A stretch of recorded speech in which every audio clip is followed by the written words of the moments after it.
Eder. Mac. Pallister. A quasi 18 anni dal brutale omicidio di Chiara Poggi, avvenuto il 13 agosto 2007 nella villetta di famiglia a Garlasco, la sua famiglia si ritrova ancora una volta immersa in un nuovo e doloroso capitolo giudiziario.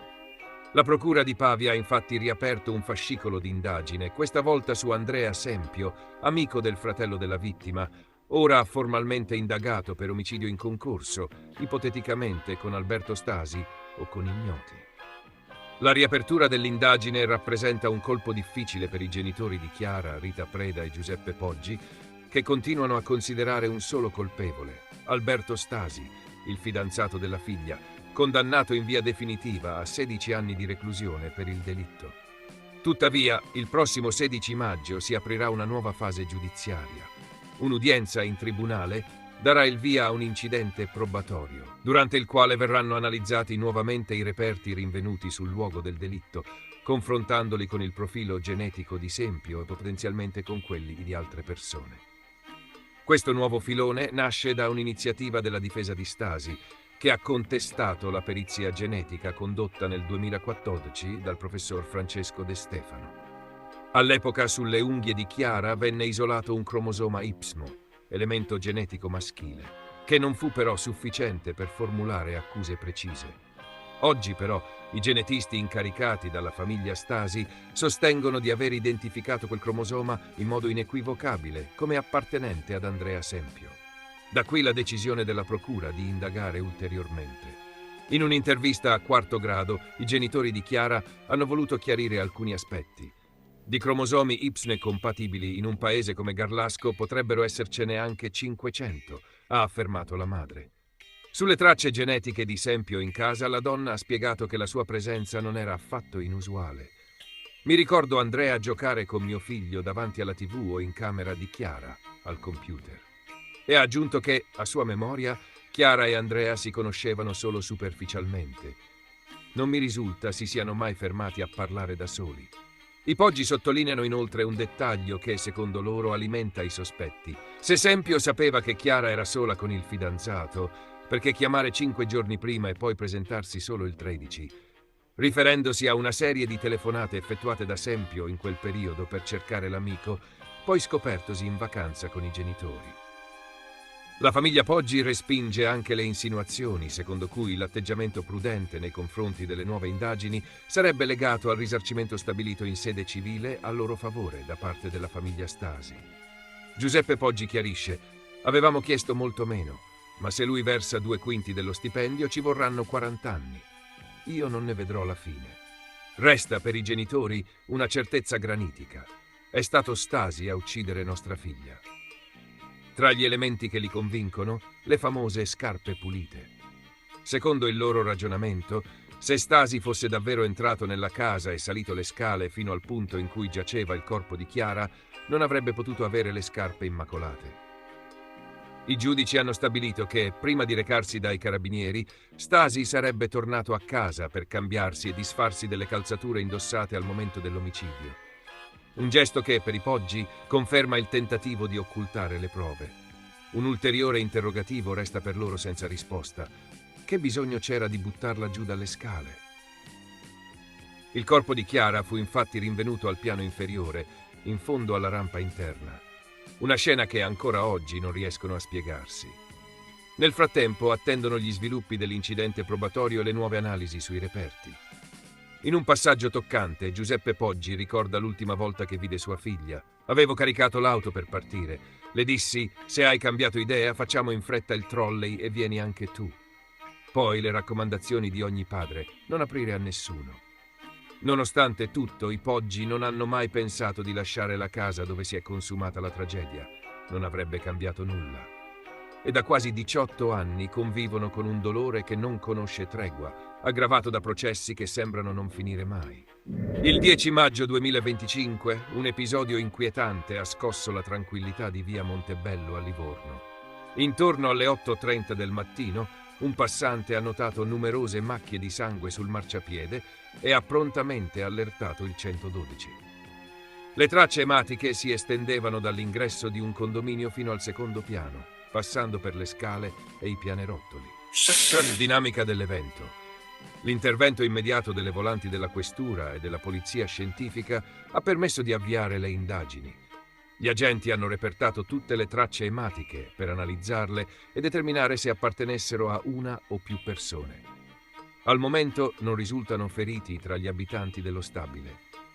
Alcuni residenti hanno riferito di aver sentito suonare il campanello intorno alle 5:40 del mattino, ma senza ulteriori segnali o richieste di aiuto. Ipotesi investigativa. L'ipotesi principale è che una persona, non residente nel condominio, sia entrata durante la notte e si sia ferita o sia stata aggredita. Tuttavia, non è chiaro come nessuno si sia accorto dell'accaduto. Le indagini proseguono con l'analisi delle tracce ematiche e l'ascolto dei residenti per raccogliere ulteriori informazioni. Contesto urbano, via Montebello è attualmente interessata da lavori di rifacimento dei marciapiedi, iniziati nell'agosto 2024 come parte del piano di abbattimento delle barriere architettoniche BEB, il comune di Livorno. Questi interventi potrebbero aver influenzato la sicurezza e la sorveglianza della zona. Collaborazione interforze. L'evento si inserisce in un contesto di rafforzamento delle misure di sicurezza nella città di Livorno. Dal settembre 2024 sono in corso operazioni ad alto impatto coordinate dalla Prefettura, mirate a contrastare la criminalità e migliorare la vivibilità urbana. Queste operazioni hanno portato a numerosi arresti e controlli sul territorio. Conclusioni. Al momento le indagini sono in corso e non sono stati resi noti ulteriori dettagli. La polizia scientifica continua l'analisi delle prove raccolte, mentre le forze dell'ordine mantengono alta l'attenzione sulla sicurezza della zona. Le operazioni di recupero del veliero Bayesian, affondato al largo di Porticello nel Palermitano, sono state temporaneamente sospese in seguito alla tragica morte di un subolandese avvenuta nel pomeriggio di venerdì 9 maggio. La vittima Rob Cornelis Maria Wiben, 39 anni, si trovava a circa 50 metri di profondità durante un'immersione tecnica finalizzata al taglio del boma dell'imbarcazione, propedeutico alla successiva rimozione dell'albero maestro, alto 75 metri. Secondo una prima ricostruzione dei fatti, il sub sarebbe stato colpito da un elemento metallico durante le operazioni subacquee, riportando lesioni mortali. In quel momento era affiancato da altri colleghi sommozzatori che partecipavano alle complesse attività di recupero dello yacht.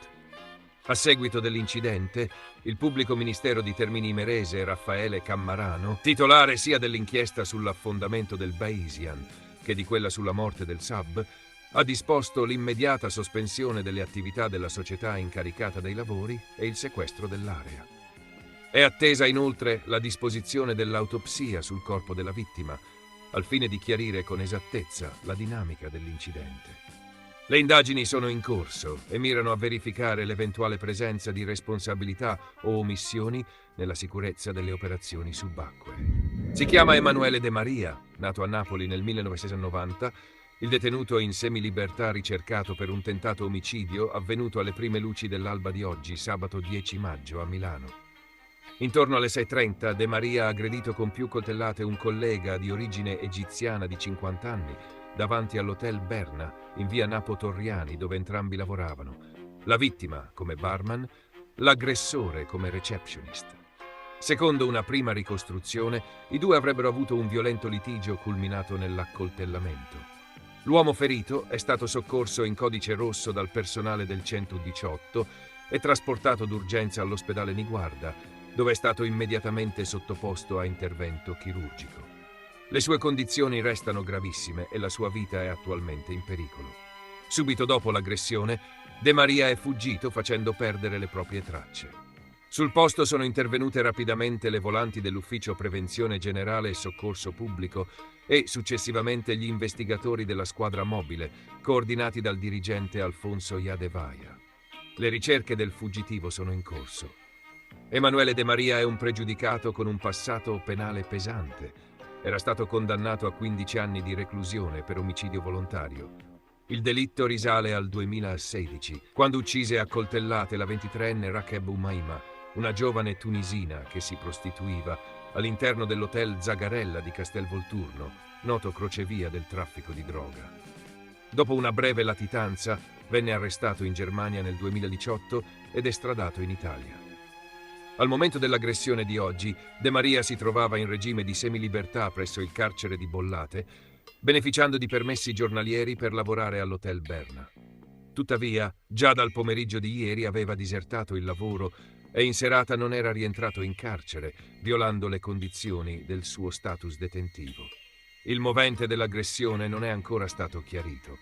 Gli inquirenti stanno ascoltando i colleghi e analizzando i filmati delle telecamere di sorveglianza nella zona, mentre la caccia all'uomo è ancora in corso. Lui da Silva torna in carcere, dimesso dall'ospedale dopo 8 giorni di ricovero, a giorni la chiusura delle indagini. Il 12 maggio la manifestazione dei sostenitori è rientrato in carcere lui da Silva. Il 35enne senegalese è accusato dell'omicidio volontario pluriaggravato di Pierina Paganelli, uccisa la sera del 3 ottobre 2023 in via del Ciclamino a Rimini, con 29 coltellate. Da Silva era stato ricoverato il 1° maggio scorso all'ospedale Infermi di Rimini a causa di un coma metabolico, conseguenza diretta dello sciopero della fame e della sete che portava avanti da giorni in segno di protesta. Ieri pomeriggio, alle ore 14:30, è stato dimesso, dopo che i medici del reparto di psichiatria dove era stato trasferito hanno ritenuto le sue condizioni cliniche compatibili con un ritorno in custodia cautelare. Durante i giorni di degenza, le sue condizioni sono progressivamente migliorate, anche grazie al fatto che a metà settimana Da Silva ha ripreso ad alimentarsi spontaneamente.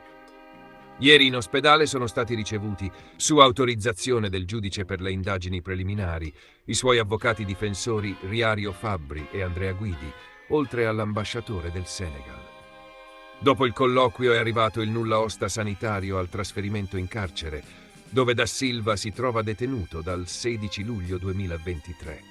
Ma la battaglia legale è tutt'altro che conclusa. Il prossimo appuntamento chiave sarà il 22 maggio. Data in cui è fissata una nuova udienza davanti al Tribunale del Riesame di Bologna. I giudici saranno chiamati a esprimersi su un'ulteriore richiesta di scarcerazione avanzata dalla difesa, dopo che il GIP ha recentemente rigettato la precedente istanza. Il Riesame si era già pronunciato in una precedente composizione, confermando la custodia cautelare in carcere. Parallelamente, le indagini preliminari sull'omicidio di Pierina Paganelli stanno per giungere al termine. È infatti attesa a giorni la notifica di chiusura delle indagini a carico dell'indagato, un passaggio che, nella prassi giudiziaria, precede la probabile richiesta di rinvio a giudizio da parte della Procura. Mentre la vicenda giudiziaria entra in una fase decisiva, fuori dalle aule dei tribunali si prepara una manifestazione pubblica che sta attirando attenzione a livello nazionale. Il prossimo 12 maggio, infatti, si terrà un raduno autorizzato davanti al Palazzo di Giustizia di Rimini, organizzato da uno youtuber che segue il caso e ha lanciato un appello a tutti i cittadini che chiedono una verità più colorata e vogliono esprimere solidarietà a Da Silva. La manifestazione si svolgerà dalle 9 alle 11 del mattino e sarà presidiata dalle forze dell'ordine. Non sarà consentito l'ingresso all'interno del tribunale. Gli organizzatori, in un video pubblicato su YouTube, hanno chiarito che l'evento sarà assolutamente pacifico, vietando qualsiasi comportamento violento e specificando che ogni partecipante dovrà mantenere un comportamento rispettoso e civile. Nelle ore precedenti al raduno, molti utenti stanno condividendo un messaggio chiaro e diretto. Questa volta non basta esserci col cuore, serve la presenza fisica. Non si tratta di una semplice adesione simbolica. L'invito è a esserci concretamente, perché, come scrivono in tanti, se fosse un flop di presenze, diranno che alla fine tutti sono d'accordo con la procura. È per questo che gli organizzatori ribadiscono: serve esserci fino a lì. Col cuore ci si può essere ogni giorno, ma stavolta occorre esserci di persona. Una chiamata alla mobilitazione che mira a rompere il silenzio e che segna un nuovo capitolo parallelo, fatto di cittadinanza attiva dentro una delle vicende giudiziarie più controverse dell'ultimo anno. Secondo le ultime voci, mercoledì si dovrebbe chiudere l'indagine, quindi verrà rinviato a giudizio solo Luis.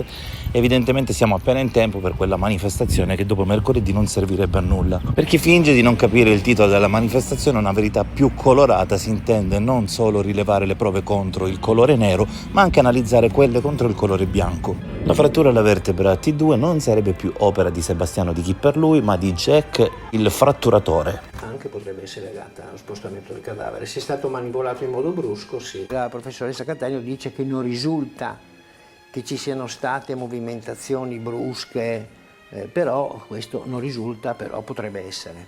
Questo non lo sappiamo. La risposta della professoressa Cattaneo è perfetta, perché effettivamente possiamo dire che è una lesione vitale, ma che può avere margini di vitalità anche nell'immediato post mortem. È vergognoso che una persona che lavora, anzi mi informerò dove lavora, e se è così deve essere secondo me licenziato immediatamente. Se invece appunto lui sta millantando questa azione fatta,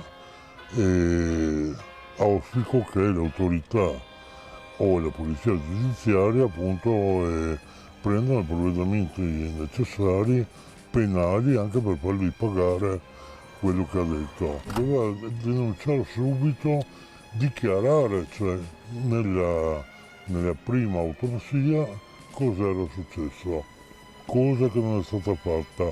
Ancora peggio allora, perché allora lui prende il lavoro che è come il lavoro che fa un operaio. E mia sorella era mia sorella, ma anche un altro corpo purtroppo deve essere trattato con dignità, non come un sacco di patate. Allora che vediamo se ha una documentazione anche di riguardo e deve, se è così deve pagare per quello che ha fatto. Anche mi sembra la professoressa Cattaneo evidenzia che era una cosa per il mortale, ecco, la frattura per il mortale, non una cosa che è stata fatta dopo. Di sicuro c'è qualcosa che cerca di mettere fumo negli occhi affinché non si vada verso la verità. Praticamente uscita di questo tecnico di laboratorio è arrivata dopo che io ho fatto un esposto all'ordine dei medici, e mi sembra strano anche questo, nel quale io ho evidenziato e chiesto come mai appunto non sono stati seguiti i protocolli regolari quando è stato fatto il sopralluogo nel ritrovamento del corpo. Quando c'è stata la guerra era Jugoslavia. Allora, nell'epoca della guerra io avevo messo il mio Mercedes laggiù, ero venuto qua dietro e qua sparavano, c'erano dei soldati qua che si sparavano di là, soldati là che si sparavano di qua, io ero nascosto qua dietro, no? E a un certo punto ho visto un soldato che c'era qua in mezzo, su tutti i giri, vedi, c'è un piazzale che adesso ci sono dei fiori, qua c'era il carro armato. Ho visto un soldato che è arrivato qua, ha buttato la bomba a mano dentro al carro armato, alla torretta del carro, che poi è esploso. Io ero qua, sono riuscito a fare parecchi scatti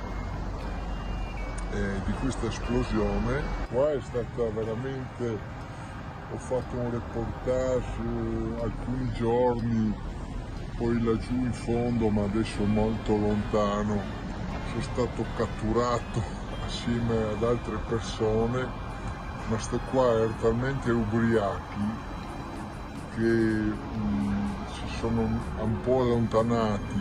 Io a un certo punto uno era scappato, poi gli hanno sparato e io sono riuscito, nella distrazione di questo soldato, sono riuscito a entrare in macchina, con me c'era il cronista del Messaggero Flavio Ramit, e siamo riusciti a scappare. C'era qua la polizia che ci stavano aspettando, hanno messo sulla sbarra, siamo passati, siamo ritornati in Italia. Io avevo paura perché l'esplosione è stata molto forte, è stato molto forte.